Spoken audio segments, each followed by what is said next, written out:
going. All right, let me tell you something. Like you can't hold it off from us forever, champ. We need our dopamine hits of champ 2K list. They're gonna get it. They're gonna. I need my coach. I need my coach tiers back. Oh Jesus, man! Shit, coaching tiers. I need that. We should do a Twitch stream reviewing your coach tiers from the start of the season. I actually saw the broadcast too and everything. I have the actual overlay, so we'll definitely do one of those down the line. I need to mentally prep myself for stuff like that because the last time people were, like I said, they came from my freaking neck. Literally, I had DMs. I had very angry DMs. You guys don't know the half of it, okay? And I'm sure Ye has learned that now. That the DM, listen, the things on the timeline are a lot different than the DMs. The DMs, I'm getting paragraphs. It's all this crazy stuff. But anyway, we're going to get into this show because this is a time show. We're not going to spend 2 hours on this show. We're gonna make it an exact hour, okay? This is the goal, okay? All right, you're hearing me now? Yeah, you heard it, okay? So I am going to start the clock right now. The first topic we are going to be talking about is the NBA 2K League All-Star Game. And the first thing, I kind of want to get your guys' first impressions of the teams. Harris, what are your thoughts on the West and the East? And are there any snubs that you see? Like, was there anybody that, in this entire All-Star Game that you feel like is missing? In terms of like a snub, not really. I mean, I think from the Western Conference, the right guys got in. Like, I think you might be able to like argue maybe Ramo or Breadwinner should have made it, but like the four that we got from the front court of Rhea, Slaughter, Crush, and Jomar is fine with me. I know some people were mad about Crush, but I'm sorry. He is a very recognizable name on the ballot. Like, people straight up just obviously saw his name on the ballot. They know who he is, and we're like, oh, I'm going to vote for him because he has a reputation. Like, just go look at any other All-Star game in any other sport. You'll have dudes who have no business making All-Star games. Not saying Crush has no business, but, like, name recognition matters. And also in the East, like, the only person you could probably argue got snubbed is B Smooth, but, like, I mean, the other guards were JVM, Rigby, and Chalk. Like, I don't think we're exactly like swinging and missing on any of those three. It was surprising to see that Rigby got more votes than Chalk did. That was a surprise. I think that was my biggest surprise of the All-Star voting. That is crazy. Yeah. That was surprising. Like, the biggest thing for me, the biggest snub was just not having a power forward. Like, I get it, centers are always going to be the prettier one. They have the better stats, all this. But when we talk about Bread from the West and Crown from the East, they should have at least made it even as a reserve, man. Like, the fact that there's no power forward representation whatsoever in the All-Star game, it's blasphemous. Especially when they anchored their team's defenses, and their teams wouldn't have been as good without them. And they really killed it on the, just statistically all across the board. So the fact that we didn't have any power forward representation because it's, okay, front court, back court, it gotta change, man. Hey, I railed against this on Bubba Talk with Dayfry, where I was like, this whole this front court back court thing makes no sense for our league. Like, it makes total sense for the NBA, total sense, right? Like, most people are positionless at this point. Like, it doesn't matter. Like, is Jaylen Brown a 2 or a 3? Who cares? Like, he plays both. Like, it doesn't matter. So, like, for us, it matters. Like, two guards are way different than point guards. A small forward is way different than a power forward. Like, it's not like we have positionless lineups anymore. Our lineups are so strictly positioned that people will get drafted to play one specific position and play that one specific position all year long. And to not have it represented was kind of an L. Right. Yeah. Plus, some of these guys have to make another build. So, like, guys like Rio or what, maybe Devry, whoever one of the centers was going power forward, gonna have to make a power forward build unless they're double mashing, which would be kind of funny. So we'll see what they do with that. But I agree with Joe on this. Like, I thought I'll see Crown in there. I thought I would see maybe Nudini. They'll have only that whole lineup in there. I was kind of surprised not to see any power forward representation. Bro, it's nuts. It's crazy to me. So I will say this: Crown and Nudini and Breadwinner did get votes, but they just even Trap got pretty close onto there. But I don't think any power forwards really got the amount of votes. And at the end of the day, I don't know if that's on the league or if that's on us for promoting specific positions over the others. But can I ask you something real quick? Well, go for it. So, like, what was all determined in the voting process? I know they posted it. I just don't like reading more than I want to. But I know, of course, fan vote got a little bit of a part of it. But what else went into it? So here's what we got here. Fans accounted for 50% of the vote.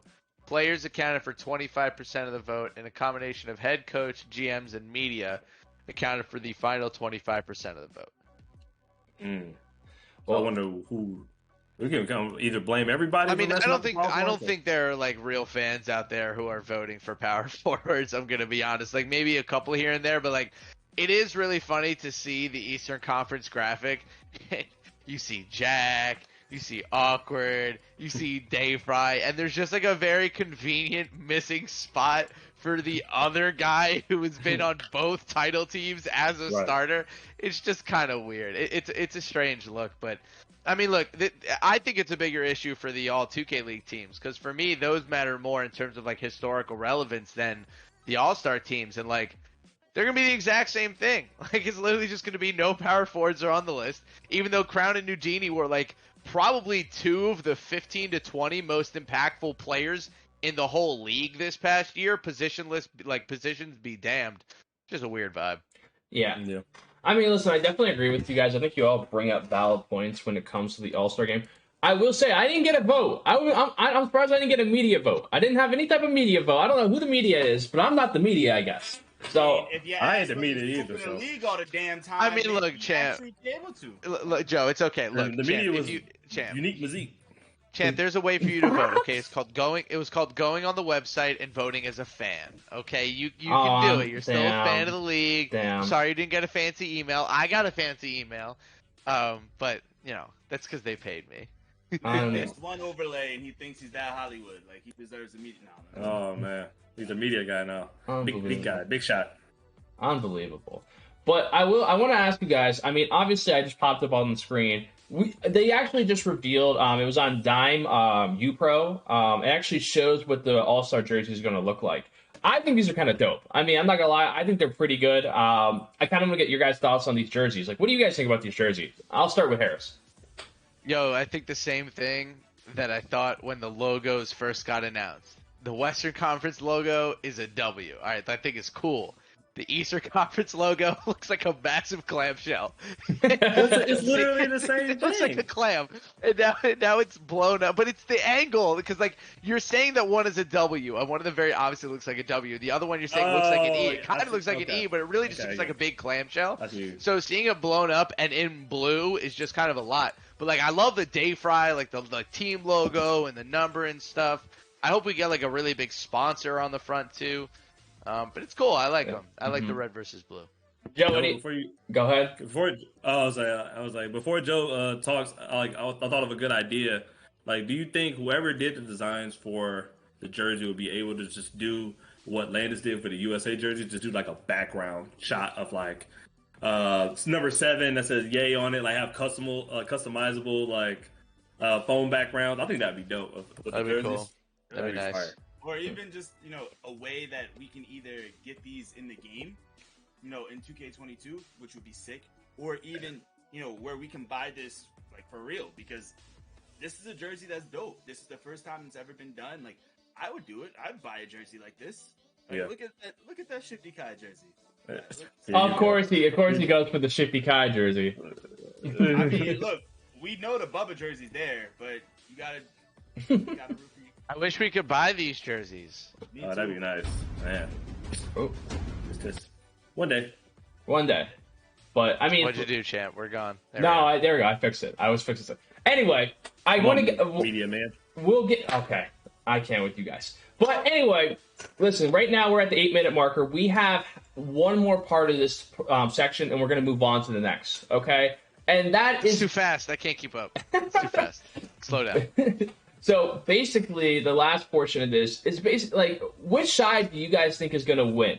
Do you think it's going to be the East, or do you think it's going to be the West? With the Western Conference, you have Shifty Kai at the point guard, 630. Well, actually, technically, Shifty Kai at shooting guard. You have Shifty, you have 630, you have Rhea, you have Slaughter, and you have Crush. And then your reserves are Splash and Jomar. I almost feel like Splash might end up in the starting lineup somehow. I don't know.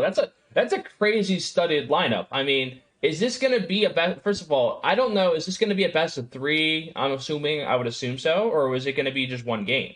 Because I didn't. I can't imagine. I can't imagine question. they'd fly everybody out just for us to play one game on stage. That'd be kind of lame. Yeah. I hope it's like a best of 5. Can you imagine we just roll up in one single 2K game and then we're just out of there? It's like 45 minutes and we're done.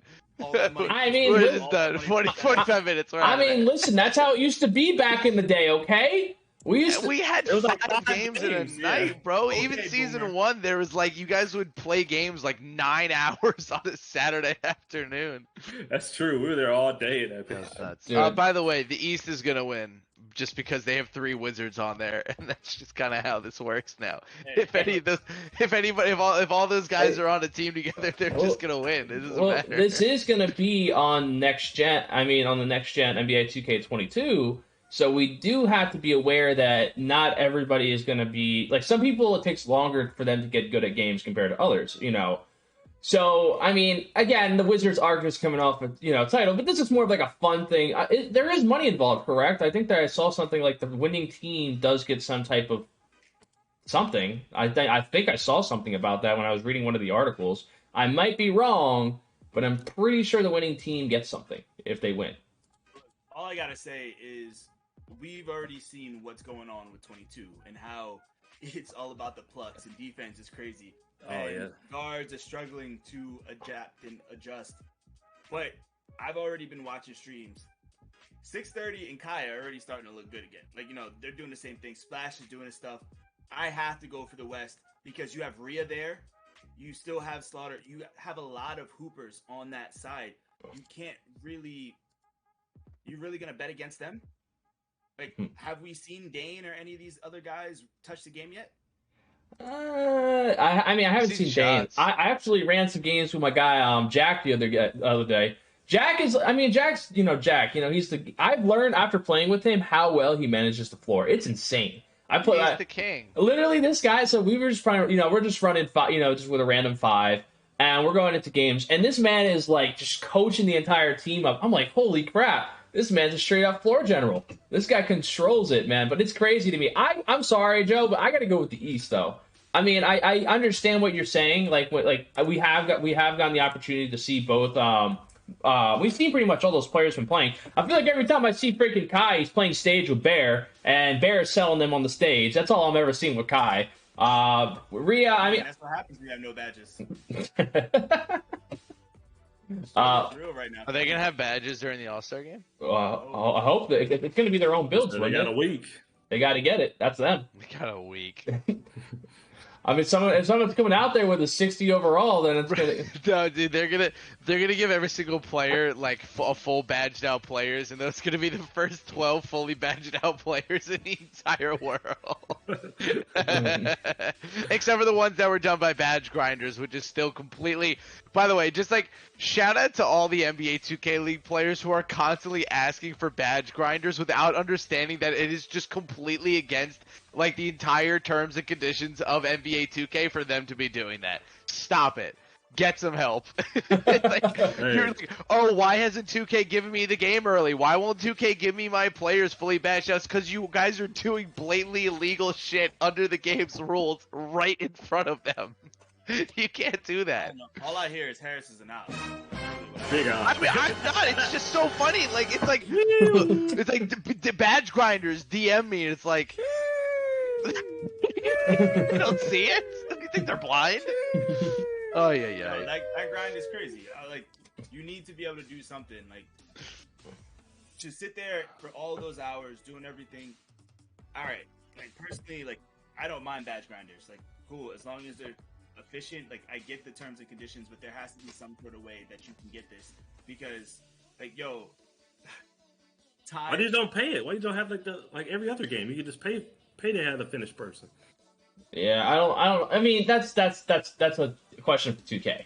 I mean, that's definitely a question. But I mean, it is what it is. I think it's unfortunate that they do have to grind, but they do break the rule in the way. Like I understand. Like I don't know if that's a valid reason for why we haven't gotten it because I feel like if we got it, then we wouldn't have to break the rule. No, I'm not saying it's the one reason, but I'm saying like if if you want 2K to be on your side, by the way, they should be able to buy badges or just like have players and have logos from day one. Obviously, 2K doesn't support our pros as much as they need to. That's kind of an understatement at this point.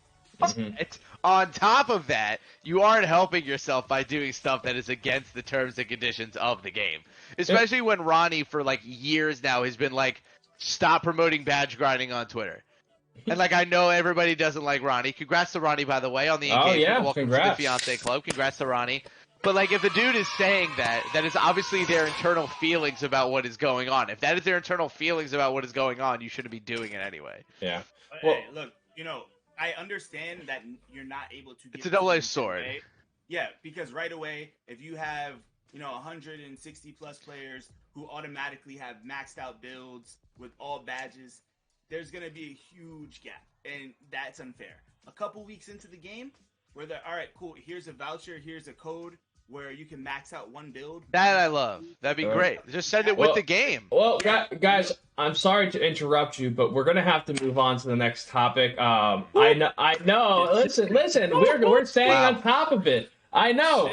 We are. So we have to move on to the second topic because we're actually on the 15 marker, guys. Like I said, this is overtime. It's a time segment. We got to get moving. So again, I appreciate, we're excited for the AllStar game. It's coming up. Harris, do you have the exact date on the AllStar game off the top of your head? September 25th. Where's my calendar? Yeah. Okay. Yeah, 25th. So that'll be broadcasted on the NBA2KLeague Twitch page. We're gonna get to see, the two AllStar teams. It should be an awesome experience. The next topic we're gonna be talking about is the UPA $50,000 tournament. And before we start talking about it, I'm actually going to show you guys the video of the UPA that they just dropped on their website and on their Twitch as well. I'm excited, guys. So I'm going to play this video real quick for everyone to see. There we go. So I'm just going to play this video real quick.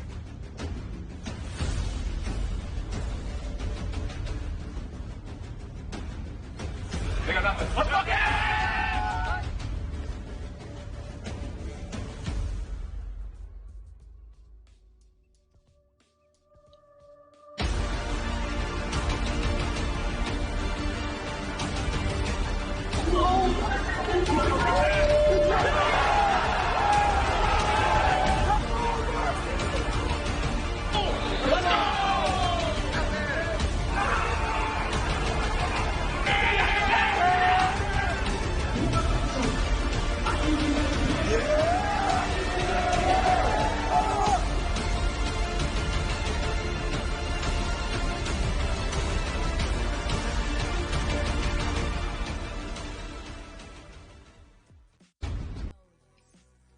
All right, guys. So let me take that off our screen so we can actually see everybody.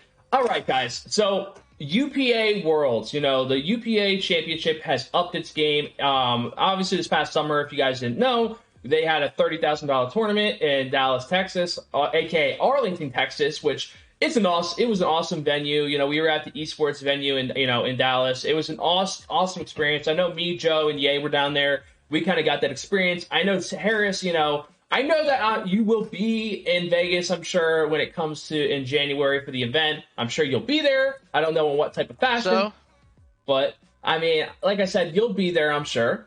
But anyway, I kind of want to I want to start with Joe on this because I feel like if there's anything UPA related, this guy is the master of anything. I'm sure he knew about this place way before everybody. I'm sure he already knew where we were going. But Joe, I kind of want to get just your thoughts on this entire event. Obviously, we've upped the prize pool from $30,000 to $50,000. We're going to freaking Vegas. You can't ask for anything better. But I just want to kind of get your overview on everything and kind of what your experience was like in Arlington and what do you expect to happen in Vegas. First off, I plead the fifth on the initial question. Second off, honestly, the Arlington event was amazing. It was my first ever in-person just esports event, and it was everything that I thought it would be and more. I had an amazing time. I met so many people, including people who are going for the league this year that now I'm watching because now I know them. I got to meet them. I got to see what their personality is like, who they were under pressure, etc.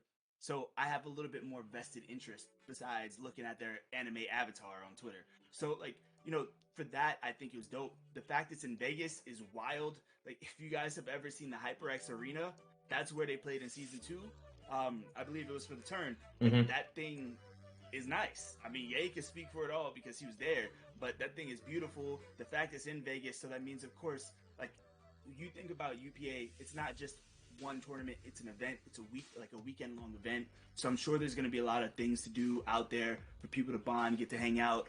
I'm so excited for this one, man. I really am. Yeah, I mean, I definitely agree. I think that, from my experience, obviously I was in Texas as well. Me and you got to commentate. My first time ever going out there and really doing that. It was a great experience. I mean, I got to have a fun time. I kind of, embarrassed myself for the laughs, for the memes, for the jokes. We had a good time.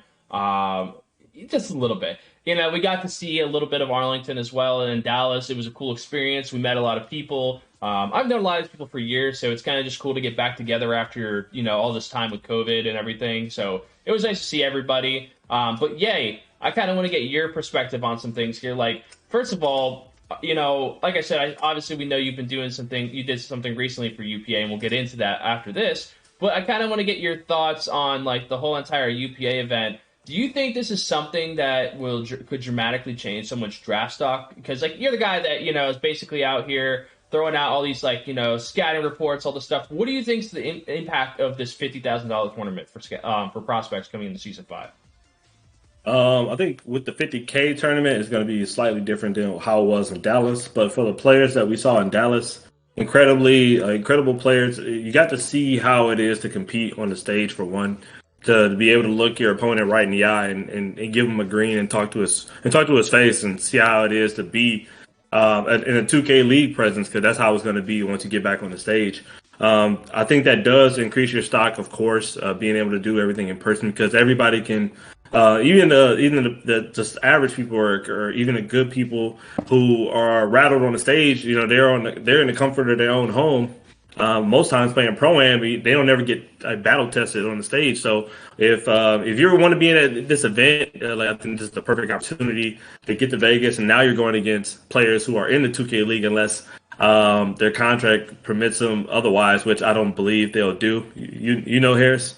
What? if the 2K League would keep them from participating in Vegas, that they're retained. That's a good question.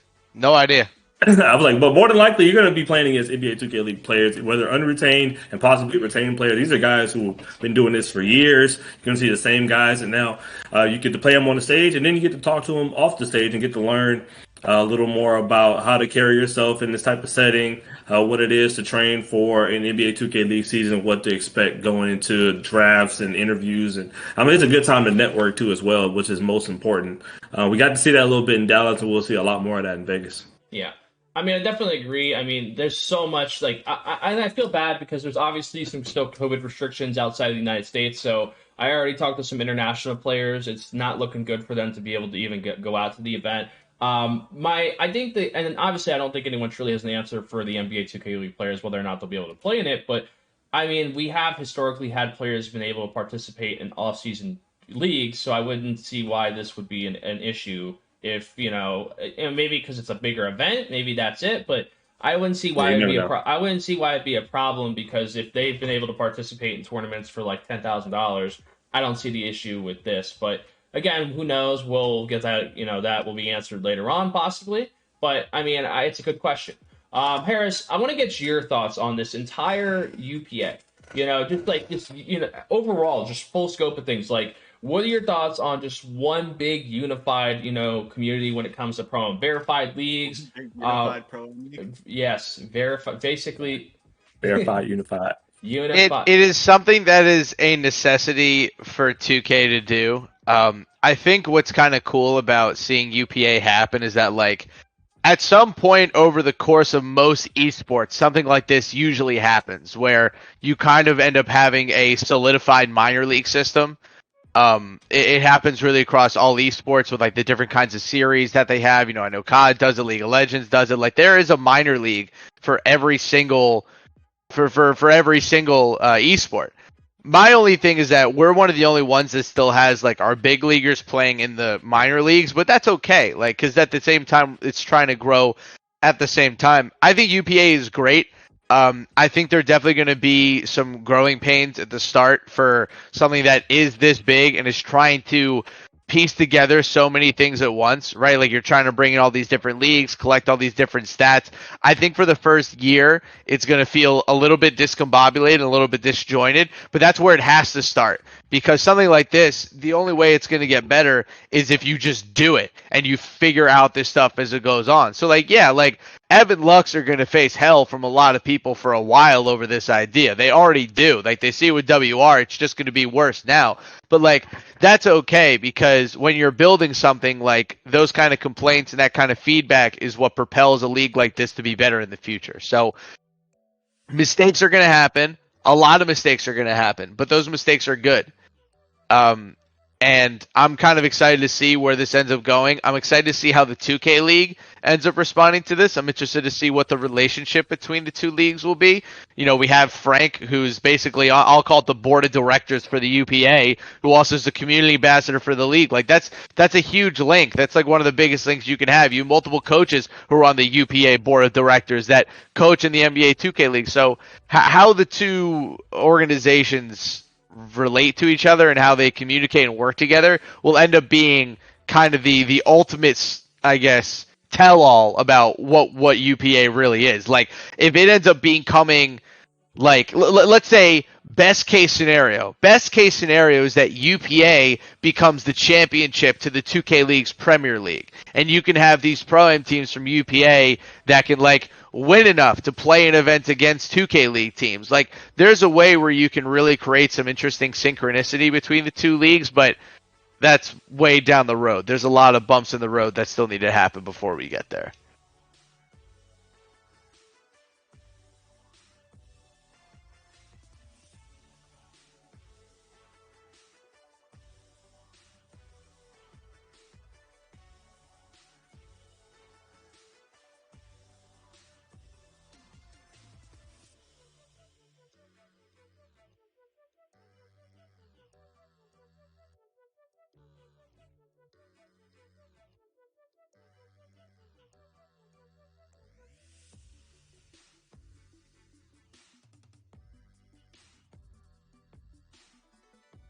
Yeah, he might be muted, bro.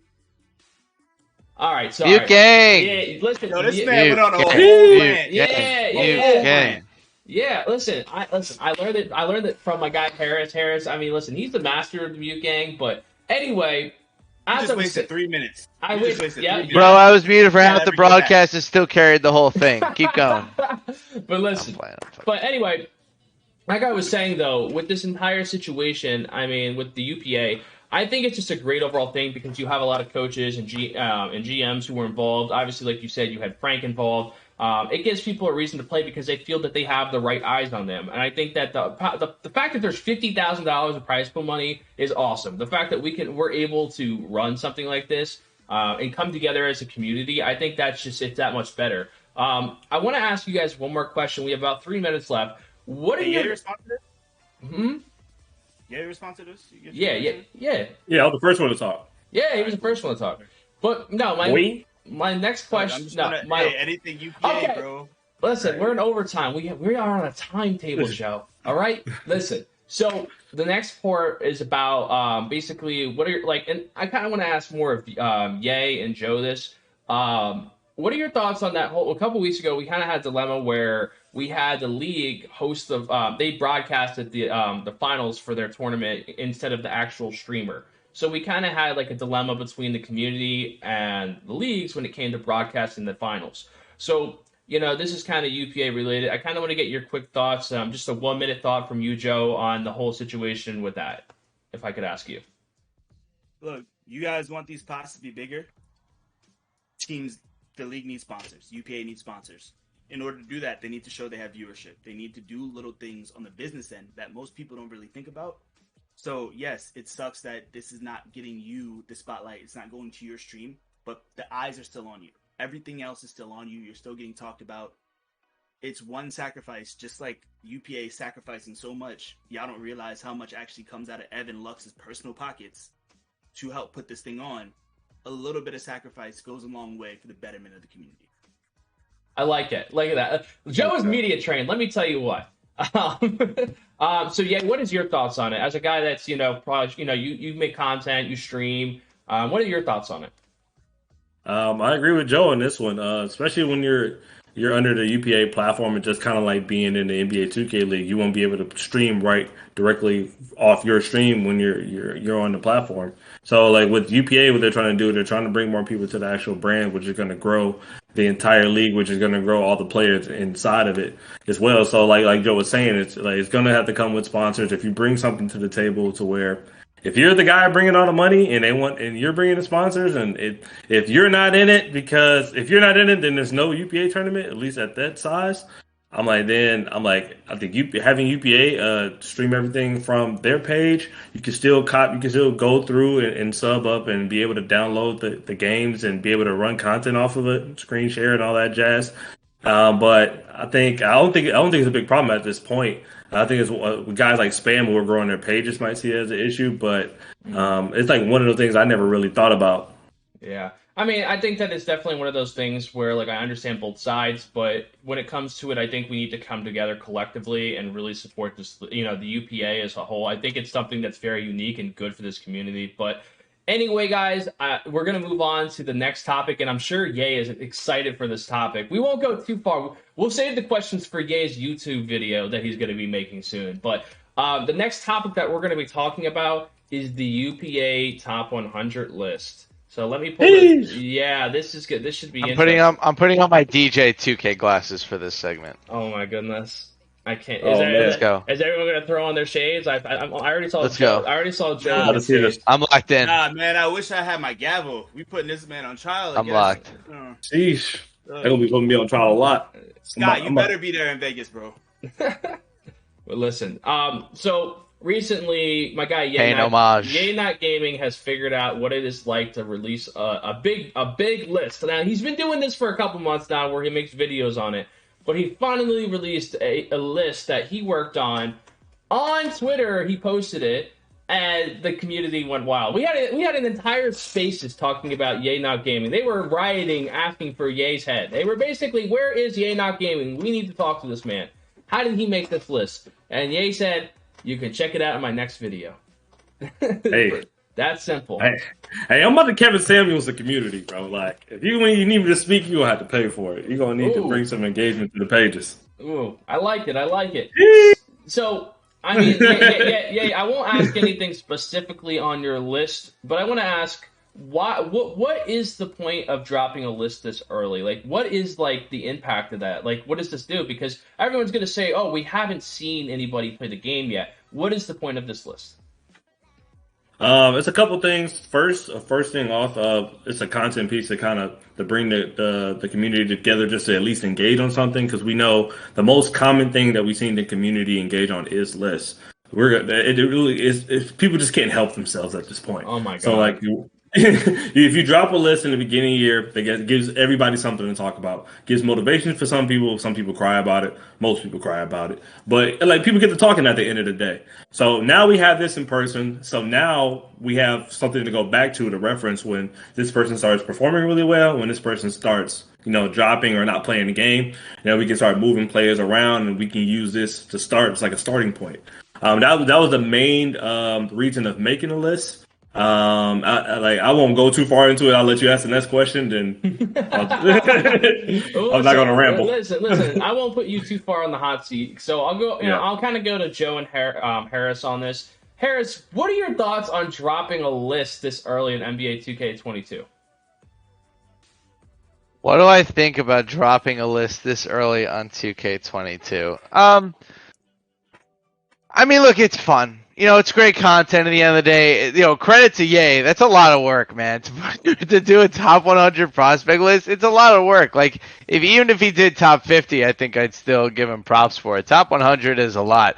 It's just a little incomplete to me. Like, I know it's like pro-am prospects, but like, we're about to have a whole big-ass influx of unretained players who are going to matter just as much as these guys. So it's like, I get it. This is great to see, like, people on here, but it's like, it just feels a little early.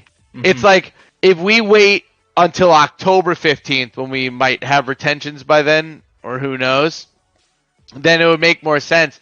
However, as a content producer, then you just post a second list, and then you just get everybody mad a second time. So I'm okay with it. I think it's fun. I don't think there's specific things about the list I really care about. Like, I think the top 25 is fine. I think the top 50 is fine. Like, I don't think there's anybody on there who, like, egregiously is like, oh my God, why isn't this guy on the list? You missed my dude who has 50 Twitter followers. Like, everybody's sick at 2K, right? So I think it's fine. I think the rankings are fine. These guys have played the game for a week. Half these dudes could suck by the time draft comes around. That's just how the game goes. Like, literally, like, it's so finicky. Like, we had guys last year, we had guys this pre-draft process who looked like the greatest things since sliced bread, and they get into the league and they look like chickens with no heads. Like, half of this stuff changes so much over the course of the month. I bet you half of these dudes on his top 25 by the time we get to the actual draft might not even be in the top 50. That's just how this stuff goes. I mean, and that's the beauty of a list, to be able to go back and look at this and see how close it was. Just like for me, I did like retention predictions to start the season of the NBA 2K League. That's way too early, right? You don't know what's even going to happen with the season. But doing stuff like this is a cool reflection piece. So later on, when Ye wants to go back and look at his old content, it is a great piece to go back to. But Joe, I want to get your thoughts on this. What is your thoughts on the fact that we already got our first list? It's like I've never actually seen a list drop this early. Usually every year, the first person that would always drop a list would either be my guy Shots or it would be the Napex. It would be one of those two that would always drop a list first. But Ye is pretty much saying, guys, this is my content run. I'm going to go crazy. He's been on a grind all season during the regular season, and now he's continuing that grind here in the offseason. I want to get your thoughts, Joe, on the fact that we already have a list out. First off, Ye is a better man than me, because if I was one making a list, they would have never known I was a part of it. It was anything. I don't want the DMs. I don't want anything. Of course, like, it's very difficult where it's one man looking at all of these people. So for people to go through and be like, oh, you forgot this person. Oh, well, are you actually doing your part to put these streams out here? Are you DMing stuff to people? Because we know how the Twitter algorithm works. That's just not going to pop up. I don't see half the damn things that go on. We just talked about that early in the stream. Like, no one person is that important. At the end of the day, we don't, like, nobody gives a crap about anyone. Like, that's just how the world works. You have to go out there and get it. If you want your name to be known, you have to send it to people. Look, what? I care about you. You said nobody in the world cares about anything. I care about you. No, you don't, Larry. It's a lot of that, man. What? That's horrible. Look, but no, getting back to it, like, you have to go out and get it yourself. You have to go out and grind. You have to put your, like, spam DMs of, yo, yay, here's my Twitch stream. Not just a Twitch stream, throw it to YouTube so the thing's not expiring, so you can actually go back and the scouts, people, whoever looking at it. Yeah, there are some people on the list who haven't played in forever. But let's be quite honest, like, people want to talk about, pre-draft, like, post-draft, this. You said it yourselves. The list is incomplete. Like, it is what it is. It's content. It's cool. It's like, all right, here's a group of people. Use it as a chip. Grind. Get your name out there. Like, hey, I wasn't on this list for the first one. I made the list. It's, like you said earlier, it's a point so you can test where you are. Like, okay, I'm rising up the ranks. But at the end of the day, yo, I'm not even look. It's a fucking list, y'all. Bro, it's a list in September. It's a list. It is a list in September. It's like doing NFL power rankings after the Super Bowl. It's like, what? It is what it is. Like, I'm sorry. Yeah, you're right, guys. My apologies. I'm gonna actually use Ye's list to draft for season 5 because that list is the only people, in the words of Champ, if you're not on this list, you're not getting drafted. Well, yeah, again, that's all the unretained players who aren't on the list. I'm surprised you didn't include the guys you might think are going to be unretained. No, that's the next content piece. I'm saving that for a different. He threw on the youngins. This list would be completely different if you take off the under 18s. I know West is like Switzo. They were just talking about that. Yeah, span of 17. Just because they're not 18 doesn't mean they're not pro-am prospects. Yeah, exactly. Very true. Yeah. Hey, it's top pro-am prospects, not top league bound prospects. Someone who is a a junior in high school is still a Major League Baseball prospect. They just haven't been drafted yet or can be signed yet. I like that. I mean, I agree. I have to say this about this list, though. I think that, first of all, I think that it's actually a very good list, just based off of what I've watched in post-draft and what I know of players. I will compliment Ye on that. I know the community. Listen, I've learned that there's no such thing as a good list in the 2K community. It doesn't matter. You could literally write a 10-page paper on each player on why they're where they are, and people are still going to say you don't oh, you must not watch my games, or oh my god, how do you not know about my guy over here that has never one either broadcasted, two even put it up. Listen, they don't even upload anything to YouTube.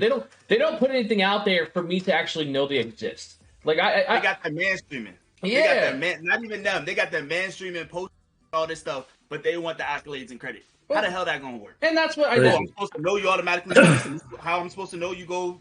Oh yeah, Right. You know, Bob 24 plays for this pro-am team over here. So if I want to watch him, I have to go find his teammates. I have to go find this pro-am team. I'm gonna have to find this. Yo, make it easier for everybody. Either stream yourself, find a way to make it pretty much easy to find, and send it to them personally.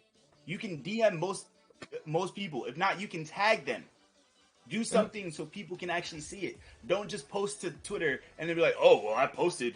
Or just a screenshot. Harris, you might not have seen this, but somebody was so mad to dig into their screenshots and find a 2K20 regular matchup. Not even a league matchup. 2K20 right before the 2K21 came out. Like, this is August 2K20.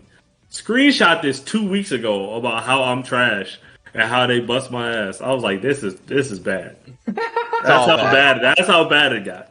It's bad. But That's bad. I mean, I will say though, listen, from my experience making lists, I know how much time it takes, and also to put 100 people on a list is insane. I don't think I've ever done that. I have never taken the time to put 100 people on a list. I've done tiers lists where, like, I'll have people in each category in order, in whatever order.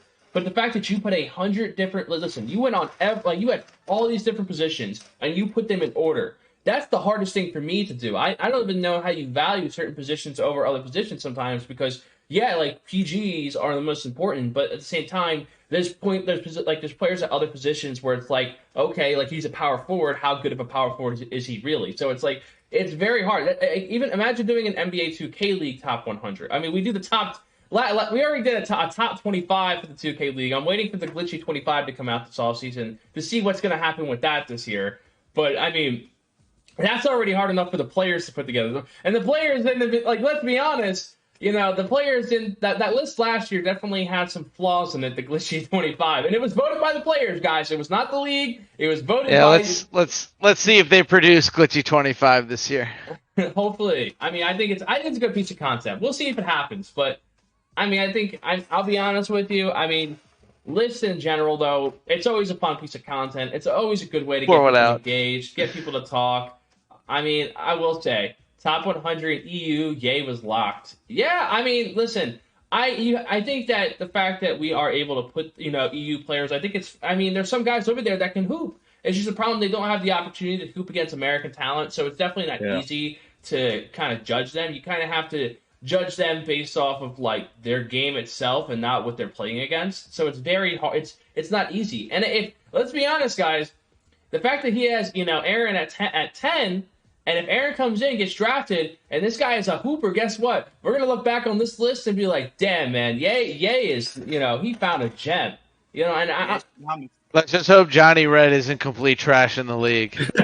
Then Ye's credibility is just out the window. At least my number one prospect from this year, at least my number one guard prospect from this year is going to be the MVP. So come at me, Ye.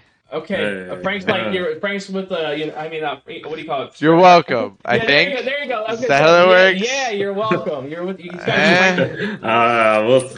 thought that the same guy was going to be really good, and we were all right. You're welcome. But shrug. But anyway, we're actually going to move on to the next topic. Yay, do you have any final remarks on this, on this list? What are you going to be doing with this list? Because like you talked to me about a video that you're possibly dropping. What's going to be in that video, and when is this going to drop? I'll tell you about the video. I will be out for the weekend, so I will get this out to you by Friday. What I'll do is go over some of the questions you guys had, and then also explain like what it is to come with the list and plans for other lists going forward. Yeah. So I'm actually, for everybody in the chat right now, I need you guys to do me a favor. Please make sure that you guys go and subscribe to Ye's YouTube right here. I'm putting the link in the chat right now. Make sure you guys go subscribe so you guys can know and get those notifications when Ye is going to drop that. I think that that's something that, I'm sure you guys are going to want to listen to and not forget about. So please make sure you guys subscribe. Go like some of Ye's videos. Show that support. He drops a lot of good content. Make sure you guys go check that out. But anyway, we're going to move on to the last topic of the night, and that is retainment predictions. Now, this is very interesting because with retainment predictions, I know that Harris already kind of did his on his stream. So, Harris, we'll have to do the T-Wolves. Stop the clock. Stop the clock. Stop. I'm just saying because it's gonna take longer than 15 minutes. We got our guy. You trying to keep it to an hour? We might have. Don't you worry. Each of you are gonna get a team, and we're just gonna go team by team. We're not gonna. That's how we're doing it. Listen, Joe. I've come prepared. Okay. I've come prepared. Okay. I must be in a whole different universe. I got off that plane. You're still on vacation. Yeah. I must be because who the hell is this champ and what happened? He's still can't spell, so you haven't really changed much. Oh my god! It's a parallel universe, all right. There's not much difference. Look over here at the ESGB Entertainment Network. All right, we're just. Are we ESGN or are we the ESRB? Is this rated M for mature? Who really knows? Listen, man. I'm just here so I don't get fined, okay? But anyway, so the last portion of this is basically going to be our retainment predictions. And the first team to start with is 76ers GC. I'm going to go with Harris to start it out. So Harris, who on 76ers GC is getting retained and why? I think I'm going to do this under normal retainment rules of you protect 3 before an expansion draft, and then you get 1 guy after the expansion draft to retain. So those are the rules that I went under. I went with Walnut, Dre, and Steez to protect, and then I retained Goat on the other side of the expansion draft. So you retained 4 players. I did, yes. Interesting. Obviously, I know you guys see this as an old graphic, so I actually just noticed that, but oh well. I wouldn't be surprised if they ended up keeping A-Rooks. I just kind of have an impression that they won't. Yeah. I We'll agree. see. I agree to disagree with that, but we'll go on to the next one with Blazer 5 Gaming. Joe, who do you think Blazer 5 Gaming is going to retain? This is the hardest question of them all. That is the hard. What did you say? Get your clips ready, folks. Honestly, it's so difficult. It really depends on where you want to go. You don't know the future of Bread. You don't know the future of a lot of these people. You have to look at who people are going to pick up. You have to keep Bash. You have to keep randoms, in my personal opinion. And then if Bread's not going to play, then you obviously keep Goofy.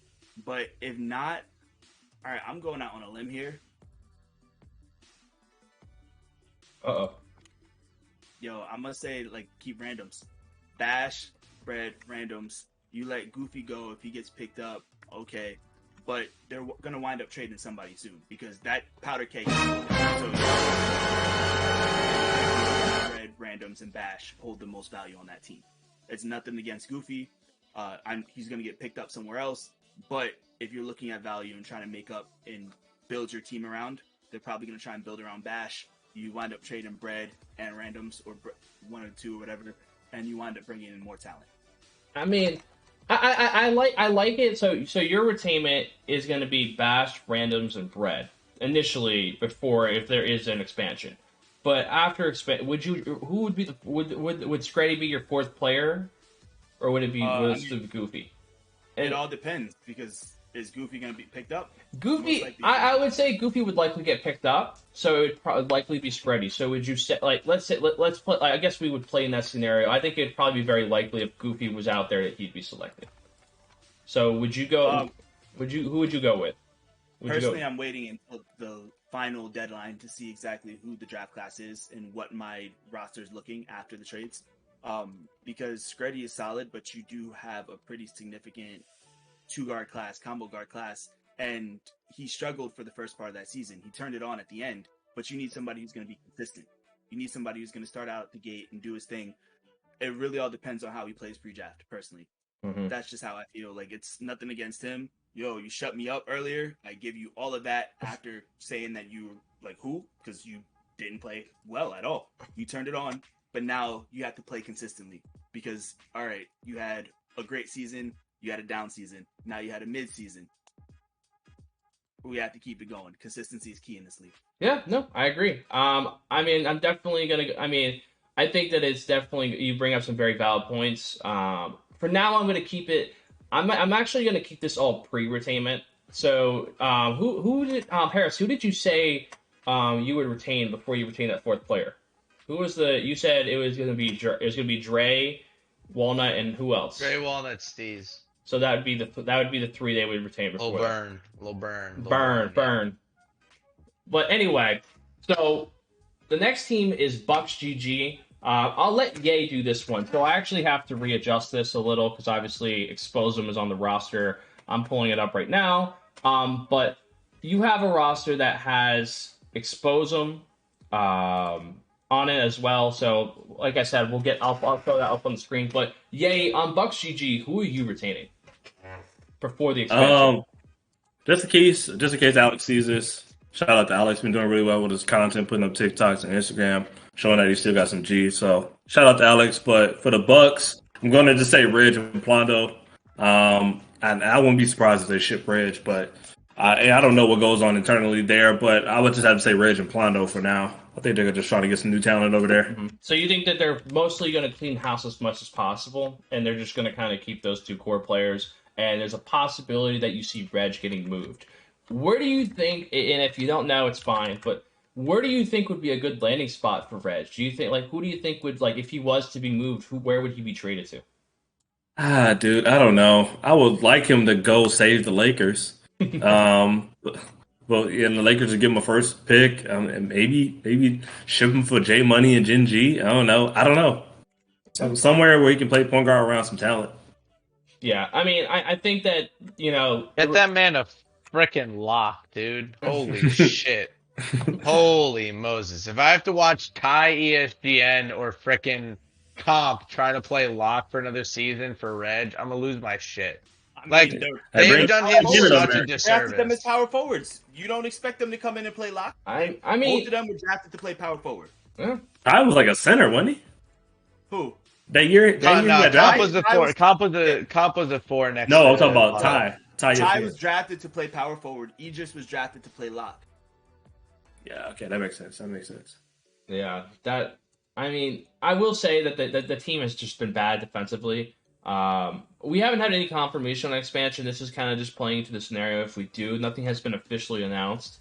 Everything at this point is just, rumors in the air, but we'll see what happens. But again, we have, with Bucks GG, I definitely do agree with Ye that they need to go as minimally as possible when it comes to, retaining players. There's been times where people will say, Alex, instead of Plondo. But I understand more of Reg and Plondo. Plondo's kind of was their 6th overall pick, so that makes sense. But anyway, we're going to move on to Cavs Legion. I'm going to do Cavs Legion just because, everybody else has pretty much done one, so I'll do one. So with Cavs Legion, shout out to my guy Landis, one of the best content creators in the league. He needs to learn how to spell, but I'm on the kettle black. But anyway, the people I think they're going to retain, I think they're going to go with 2 people only, and that's going to be Oreo and Fab. I think a lot of people are going to agree with this one. I mean, I personally think that they're going to, they got to push the reset button in a way. They didn't, their season was bad. Didn't they get rid of Marcus? Yeah. I think it's time to move on from Marcus. I think it's time to move on from Strainer. I just think that you need a fresh roster. I think that you need new players there, and I just think that Marcus is not a bad. He's very average, in my opinion, as a lockdown.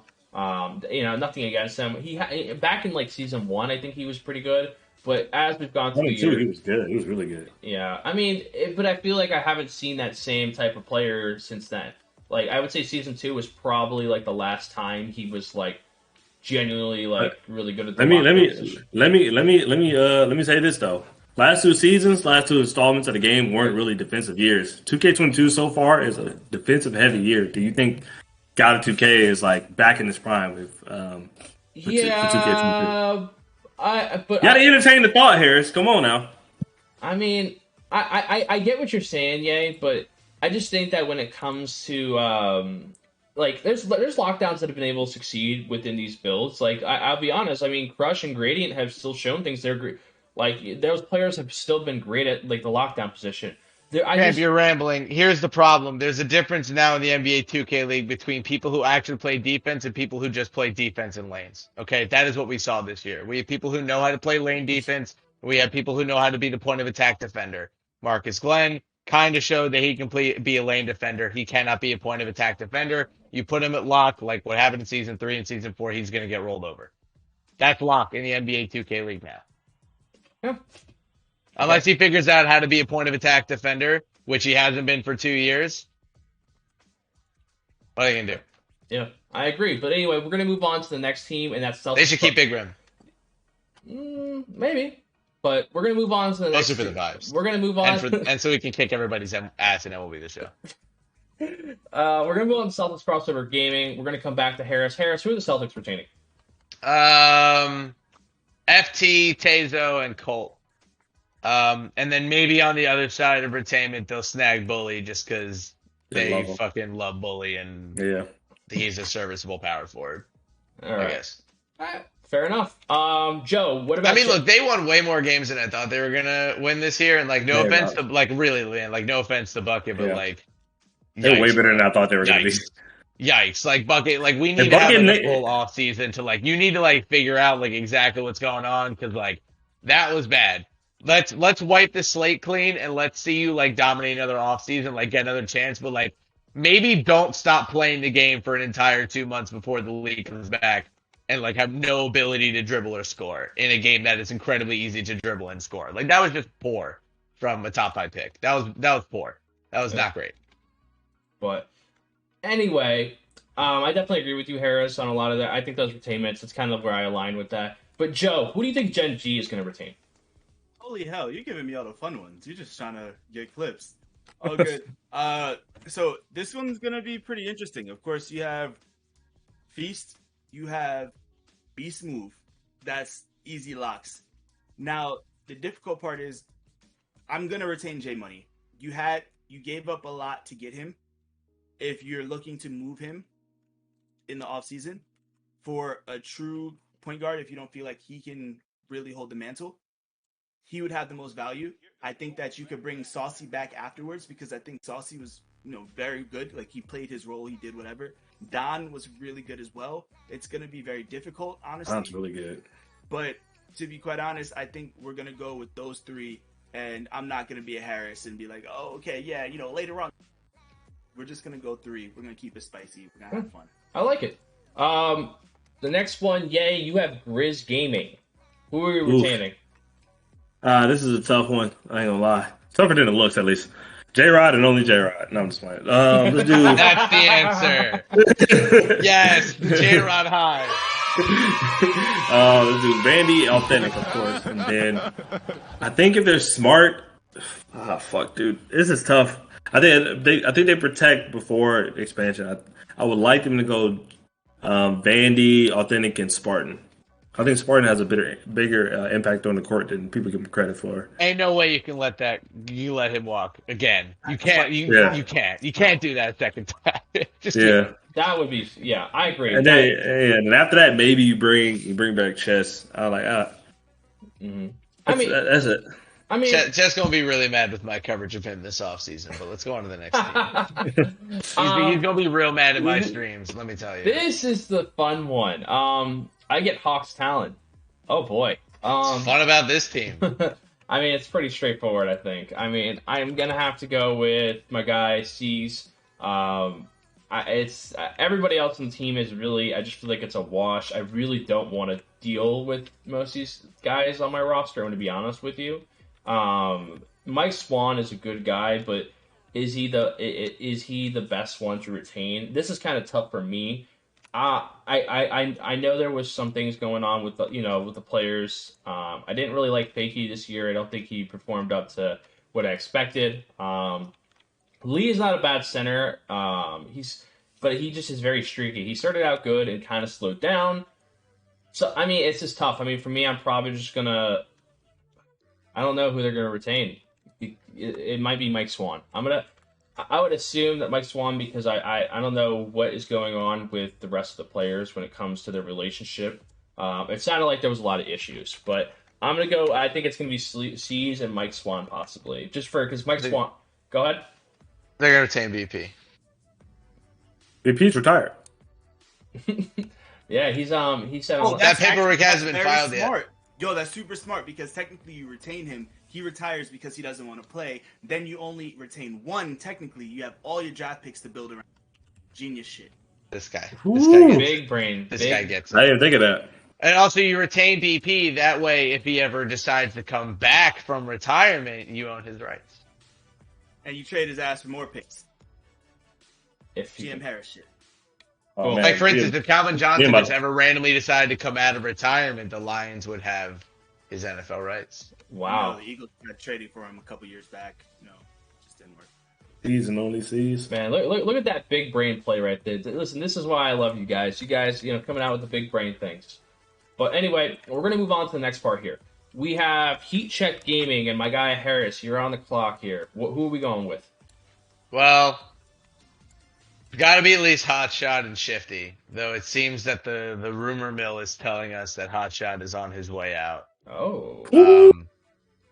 Unfortunate, but we'll see what happens. We'll see if that actually comes to fruition or if that has any bearing to it, but that's just what the mill is saying. Keep Hotshot and Shifty. You probably just have to bring back Sav at least, just because you gave up so much for him. Mm-hmm. And then you kind of have to bring back Killy. I mean, I think Famous is going to retain a bunch of these dudes and trade all of them anyway. So I don't really think it totally matters. So he's probably going to keep the guys who have the most value, which would be Hotshot, Shifty, Sav, Killy, and all of them are on the trade block. Honestly, I'll be surprised if any of those four are on the team next year. Huh. I think Famous is looking for a complete draft rebuild. Interesting.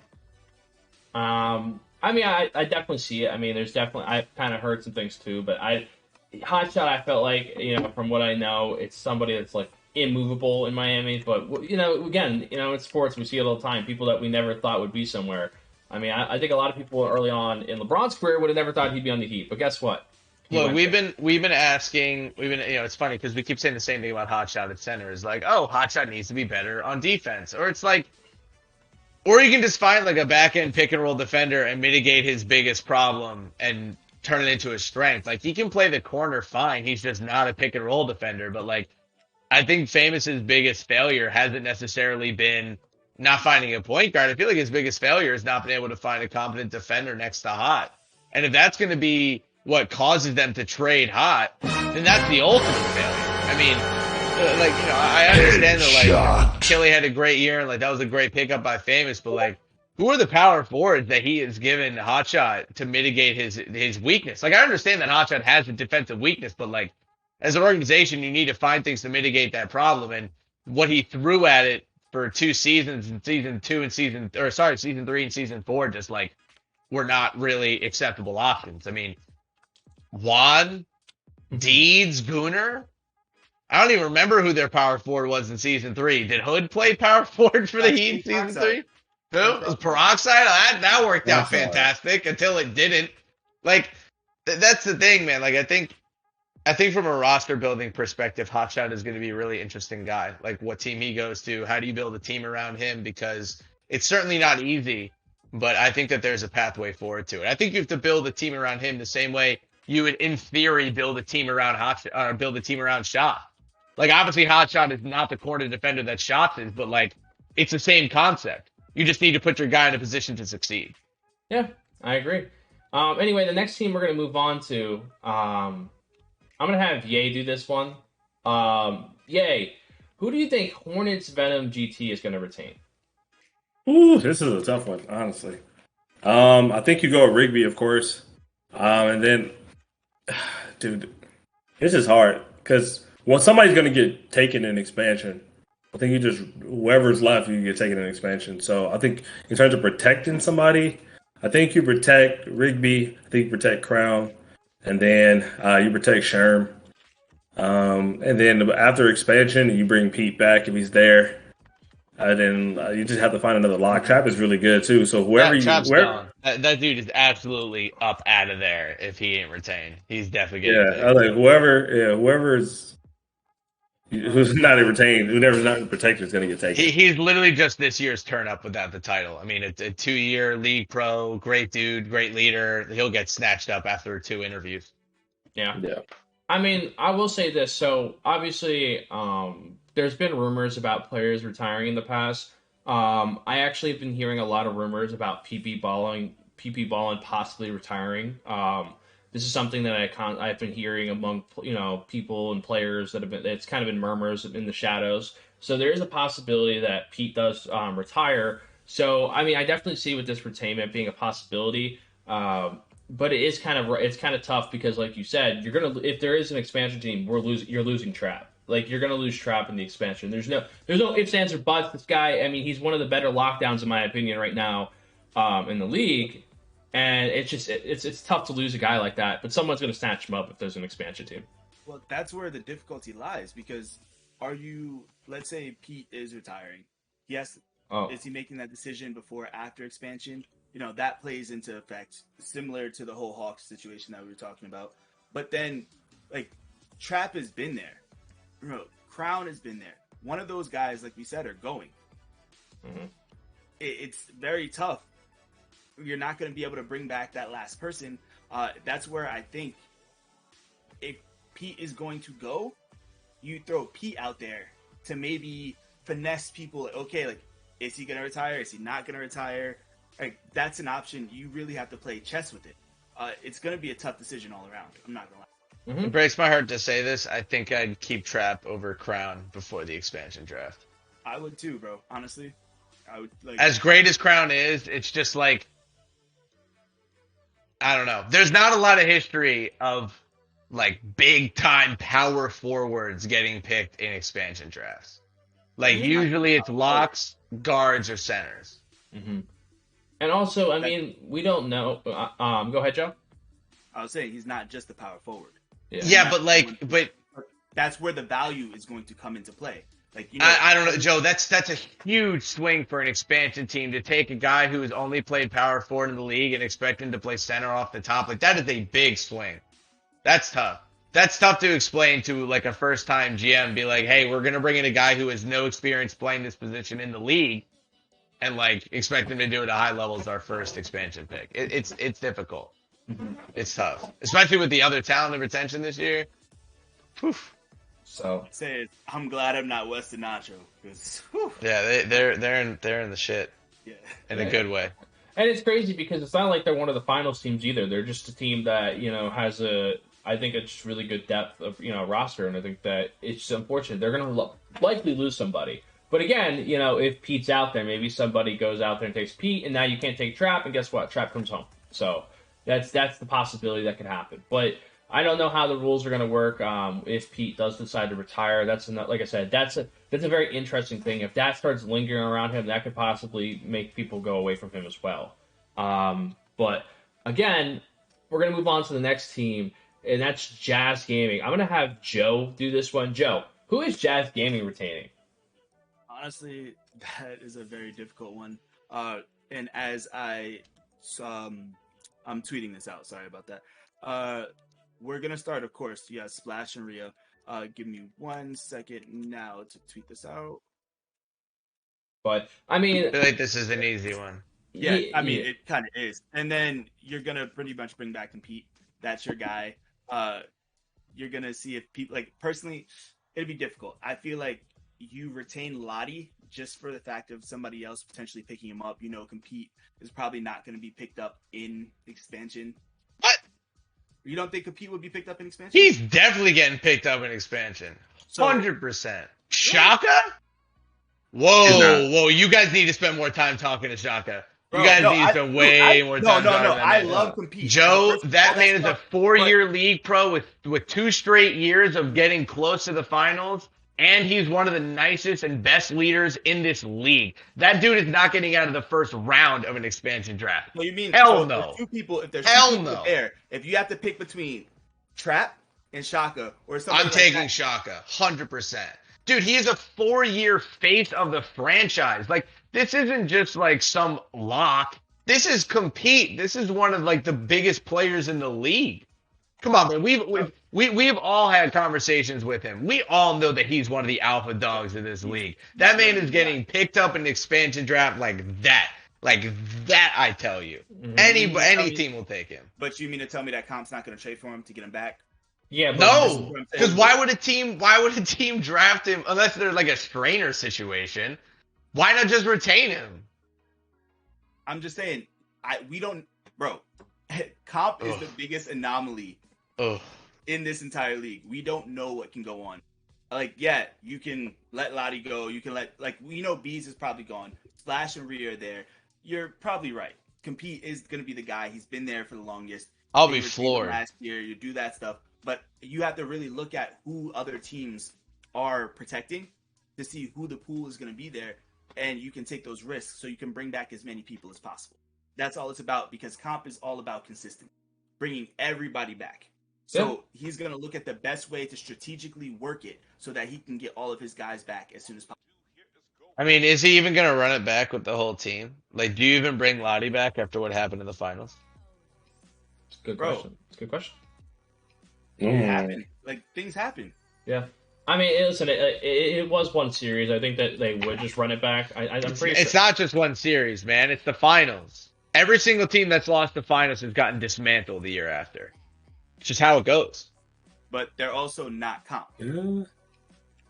And there's also only been 3 seasons. Mm-hmm. Yeah, I mean, how many players did the Sixers still have from their season 2 title team?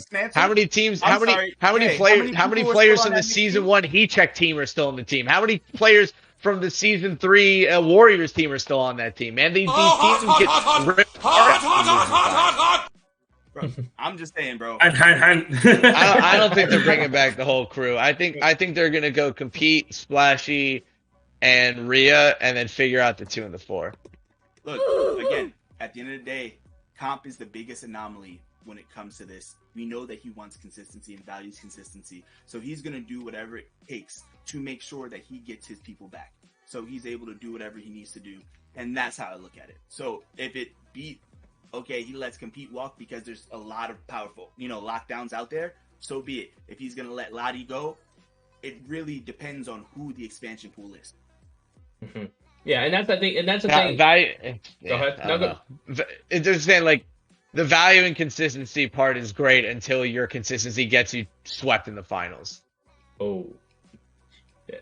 Like it's just that's my point. It's like consistency is always nice until you lose. Yeah. Like that. Like the Warriors did it perfectly. Like the Warriors lost, recognized that they needed to reevaluate the roster, and they did, and it paid off for them in a big way. This Jazz team could do the exact same thing. But it's not like they just lost to any random team, any random 5 that was thrown together. This is the other consistent team.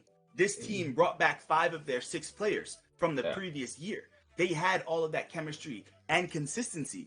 So, can we really say that? Can I just comment yes, real quick on this? Because I think the Wizards are the actual anomaly in this conversation. They're the Wizards. You can't be the Wizards just because you bring back a ton of people from one team. That only goes so far. But I have to say this. I have to say this though, Harris, about that situation. You do realize that what's more likely to happen for a Wizards player to go first overall or a Jazz player to go first overall in expansion? And again, I know everybody has like Wizards. You think exactly. So what's going to happen? The Wizards are going to lose a key player, right? And if the Jazz are able to still bring back their roster, they can just run it back and not have to worry about the team that stopped them from winning the title. So, like, I understand what you're saying. Like, we've had a history of teams getting dismantled, but literally the greatest team of all time in 2K League history is about to get dismantled if there's an expansion team. Because they I mean, dismantled, they might lose one guy. Well, we'll see what happens with JVM. That's a whole other topic. But, like, if JVM leaves, then, like, this conversation's mute anyway. Right. Yeah. But I didn't want to bring it up. I don't know. I think consistency is a little bit overrated at specific positions in this league. Like, I think there's a difference between consistency of having Keenan Grading on your team every year. Like, yeah, consistency is having Rhea and Splash on your team every single year. But, like, look, even Compete, who I was talking about, like, Compete, Lottie, and Beezus, as good as they played this year, just based off how the league works year over year, all three of them are replaceable pieces. They lost. Mm-hmm. When you lose, teams change. It's just there's no way they bring back the same 5. If they do, I think it's actually bad for them because I don't think they're winning a title with that 5 ever. That's crazy because they went from making Final Fours to making the next leap, going to the finals. So it shows progress. Who is to say that they're all of a sudden? Yeah, the Warriors could have said the same thing. All the Warriors had a Final Four, and then they made the finals, and then they didn't even make it to the finals again. Like. I think that's repetitive thinking. That's just saying just because one thing happened once doesn't mean it's going to necessarily happen again. It all depends on the upper brass and what they value most. I think Comp is gonna see what happened with the Warriors, and I think he's gonna make some big swings this offseason. I think he sees that there are very obvious holes on his team from a shooting perspective, and he's gonna make a big swing. I don't know what that swing is gonna be, but we're not gonna get Jazz Gaming 3.0. We're going to get Splashy and Rhea 2.0. That's going to be fun. Anyway, we're going to move on. We're going to move on to the next team. Harris, we're going to Kingsguard Gaming for you. This is the fun one for you. I like this one for you, Harris. Kingsguard Gaming. It's just crushed Mama Yusuf. Majestic's out of there and Seam's out of there. We'll see if Seam, like, I'm serious, man. Like, I think Seam is like a really good player. It's a bold statement.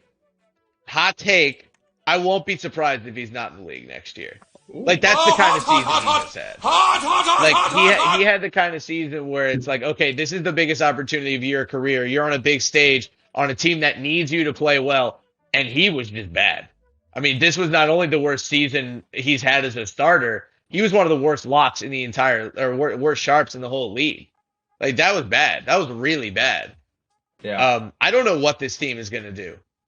When Crush was on Bubble Talk with me, he just kept talking about how he wanted teammates who were, like, grinding film and, like, were really invested and, like, winning and stuff. And, obviously, you're not going to trade Crush. You'd be stupid to ever trade him because he's, like, exactly what you're looking for in a franchise player. But I don't know, man. I think we're gonna have maybe 2 starters on this team return. Maybe. I mean, they're going straight towards a huge blow up as well. Is there a possibility that Mama gets traded again? Sure. I mean, see why not? I definitely think there's a chance. This is one of my situations where I could see a possibility. I'd be really, really surprised if the Kings didn't give him another shot. Would I be surprised if the Kings traded Yusuf and tried to find, like, a true center? No, wouldn't be surprised at all. Not that Yusuf is a bad player, but I could totally see them going in a different direction in the front court. Mm-hmm. Yeah, I definitely agree. I think that this is one of those teams you're going to see a lot of movement. Just like you said with the Heat, maybe the Heat make some big trade with the Kings. Who knows? That could be something that they could try to line up. I don't know the exact way they could do it, but there's definitely one of those teams that they could probably talk to that might want a center. So who knows? But next team we're going to move on to is Knicks Gaming. I know my guy Joe over here is eating what are they? The egg rolls? I don't know what you're eating over there. You might be eating pagoda. No pagoda egg rolls here. I was just chewing some gum. That's all. But listen, Joe, who is Knicks Gaming retaining? Knicks Gaming, it's gonna be, you have to go with Glow, you have to go with Malik, and you have to go with Duck. Interesting. And even then, we don't know if that backcourt's going to be on their roster after this offseason. Can I ask why? Like, why is it like why would they change things up after having probably one of their greatest seasons of like they've ever had? They made it to the Final Four. Why would they change it up?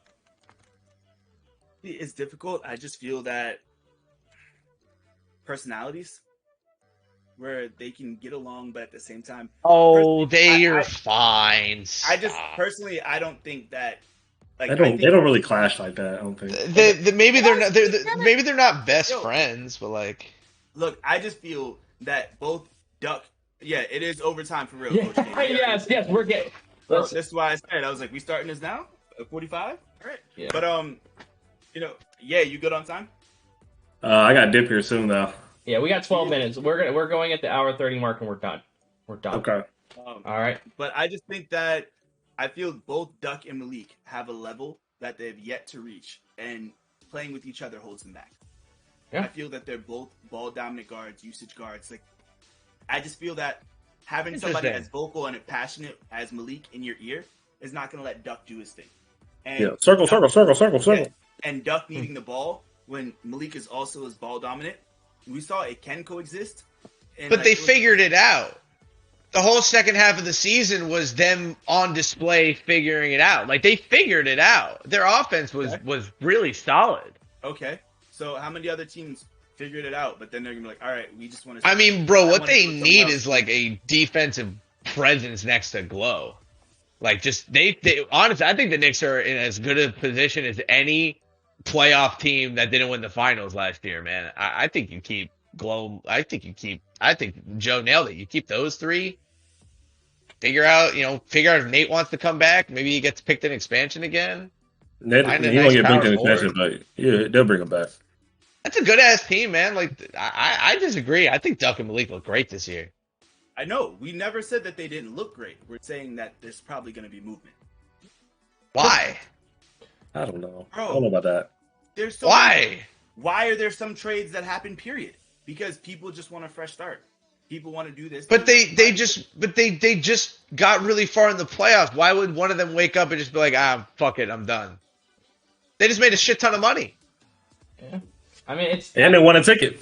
Yeah. I mean, listen, I understand both. I understand both arguments, but I do agree. I mean, sometimes, teams do make moves. Like the Warriors go to the finals and they make moves. I mean, teams are going to make, like, some teams I think in the offseason might get trade happy because you're going to see everyone making moves. And sometimes teams fall into this idea of kind of like all trading at the same time. Like it happened this year in the draft. We never had a draft where we had any trades. We had like one trade, and it was like the Celtics and like the Blazers in the draft. And then this year we had an explosion of trades that were constantly happening.